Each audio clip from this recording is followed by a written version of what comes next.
Hi, this is Holly with Presence Point, and we're here today with another Shepherds in Action interview. And I'm here with a good friend. Bobby Arkils is the Executive Director of Tacoma Area Youth for Christ. And I don't know, 10 years, 100 years, how long we know each other? We've known each other for a long time. Let's say 10. Okay, we'll go 10. And I have to say that it's really a pleasure and a privilege to interview Bobby, because I've had the opportunity to watch you shepherd your team in Tacoma, probably 3 or 4 different circumstances in a training environment, right. But then watching Bobby as he was on the board of Youth for Christ USA, watching him just in the general events we have in Youth for Christ, and I've always admired him. So I am grateful you're here. Thank you very much. Thank you. I really do. So here we are, Tacoma. We're in his conference room, which is kind of cool because we're not wearing masks and COVID's almost behind us. At least that's what we're praying. Lord, please. So our normal questions, and you know what they are, is where do you shepherd? Well, I shepherd in several different areas. I would say the first place that I would consider shepherding would be shepherding myself and trying to understand, as we've gone through and been now our 3rd time doing the Presence Point training, and we just did day 1 today, and just reiterating the importance of shepherding myself. I would say I shepherd at home as a husband and father of 1 adult daughter who's expecting our first grandchild and 2 20-year-olds. It's changed over the years. I shepherd here as the executive director, so kind of the chief shepherd, personal shepherd here under the Lord. And then I think other areas I shepherd is at church. I have a leadership responsibility there and helping out with some of the board work there and get to pour into the life of our pastor. So lots of different places. And I probably, in what I've learned from Presence Point and the leadership perspective of the shepherd, is there are lots of other areas that I'm just discovering that I'm shepherding, whether intentionally, and I think the model of what we learn and have gone through today will help me to understand better ways of identifying those and really living into it the way that God calls me to. And so somebody's probably saying, 3 times? Why 3 times? They're not slow learners. They're a very sharp group, actually. Maybe.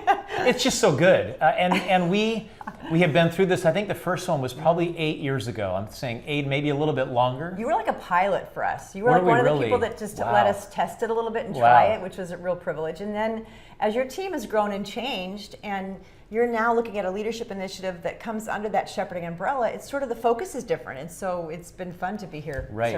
It's the umbrella under which we're putting everything that we do at Tacoma YFC. It has to start with shepherd leadership, and so that's why for us at this time, especially coming out of a tough last 18 months, and today there were some raw emotions in the sense of what I feel like and how have I been shepherded. So this is really good for us as a team to go through this. Yeah. Not always easy, but it's really good, not just for our lead directors, but for all of our people, down to those that lead volunteer teams, and the application to our personal life too.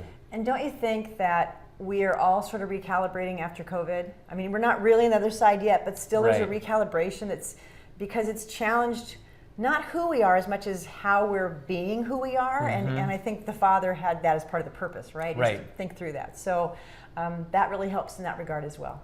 So give us examples of how you provide, protect, or are present for the people in your life. Well, I think it's interesting that during the presentation today, as facilitating, we talked about how it's different when your kids grow up. Yeah. And we moved from the coaching when they were teenagers now to a consultant in their 20s and younger 20s. I think one of the ways that I was really challenged, one of the first few times we went through this, was the presence, thinking I was very good in my presence.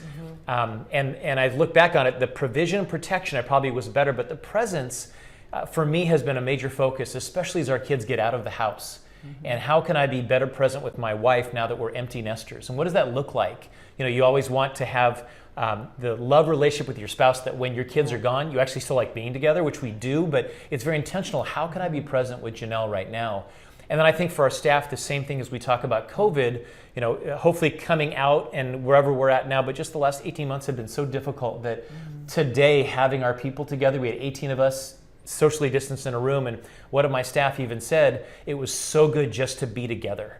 So I think for me, the key of how do we bring that back, being the presence face to face, however people feel safe or comfortable with a mask or just 6 feet apart, just to be there and to listen to each other.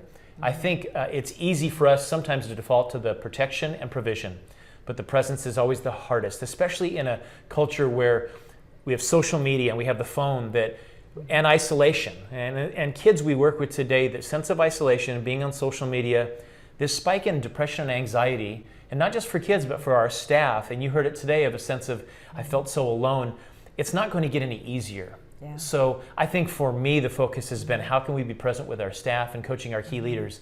That is really the area, at least I would identify for all of us, we need to press into. So how do you plan on doing that? What is, as Bobby thinks about how it applies with what you've just said, how do you press into that? How do you say, okay, we want to be together and reach kids for Jesus and do all the administrative stuff that's there and talk to a little bit about that. Well, I think the strength of our work with kids, strength of our work with our giving partners has to flow out of our relationship with Christ, how we shepherd ourselves and how we're connected to the Father, but how we relate to each other. You know, we have some values that we say, here's a value in the behavior, and one of those is how do we relate with each other? So I think one of the ways that we are trying to press into this is the idea even of supervision. So every week there needs to be a one-on-one appointment, 30 minutes to an hour, where it's not just what are you getting done, let's look at your goals, but we're asking the question of how have you shepherded well this last week? How can you do a better job shepherding? The value of the week, say it's humility. How did you live into that, the behavior that we focused on? What does that look like? So I think the sense of presence has to be fleshed out in our one-to-one. And I think, too, the benefit of that is you don't get to the end of the year and count on the annual review to remember everything that somebody did and how they did against their goals. But it's real-time update. Plus, it's more important than that, the staff feels like they're really cared for. And you can say, okay, we're going to talk about your goals. Or if something comes up, okay, let's put that off the side. Right now, we need to focus on what's going on with you and why does it look like you are just on the edge? Your emotions are right there. Tell us what you're walking through. So I think for us, it'll be the one-on-one appointments every week, supervisors, and I think, too, the one-on-one for the direct report to shepherd up. And if they see something about their director to say, hey, but you, something's going on with you, something's different, that there's the freedom to have that pause for the direct report to go, tell me what's going on in your life. All right, so last question. Are you ready? I'm ready. What word of encouragement do you have for other shepherd leaders? Because we seem to especially need it right now. I think you're right. It is most needed right now, especially with not just where for us in youth ministry where kids are at today, but especially with where our staff are at. I think my encouragement would be that we really need to take the shepherding ourselves very seriously, and how we take care of ourselves, how we surround ourselves with accountability, with people that are asking us the tough questions. And I think with people that are able to ask us, how are you doing with presence and provision and protection? And they're okay taking that feedback from them. This is hard work being a shepherd, but it's so worth it. Like I said, we've done this now our third time. And I think I'm probably most excited now because even though our team is at a kind of a tough place emotionally and health-wise, I feel like we're on the right way. So to be going in the right direction and now connected with shepherd leadership as an entire team, I feel really good about that. So I think the self-leadership, shepherding yourself and having people that can ask the hard questions would be an encouragement for, I think, all leaders right now. And when you say shepherding yourself, are you talking about providing soul care so the shepherd can shepherd you, the good shepherd? Okay, yes. I want to make sure that's what I thought you were referencing, but right. what they caught. So right. But it's you really are spending making space. Right, and it's making space. It's giving yourself the time for solitude and silence and surrender, so that you have time with the good shepherd that can pour into your heart. That's self-shepherding is not going out doing on your own. The only way that we are shepherded well is when God shepherds us, when we surrender that and He does the work He needs to do in our lives. Well, we said it today, and we'll say it again tomorrow.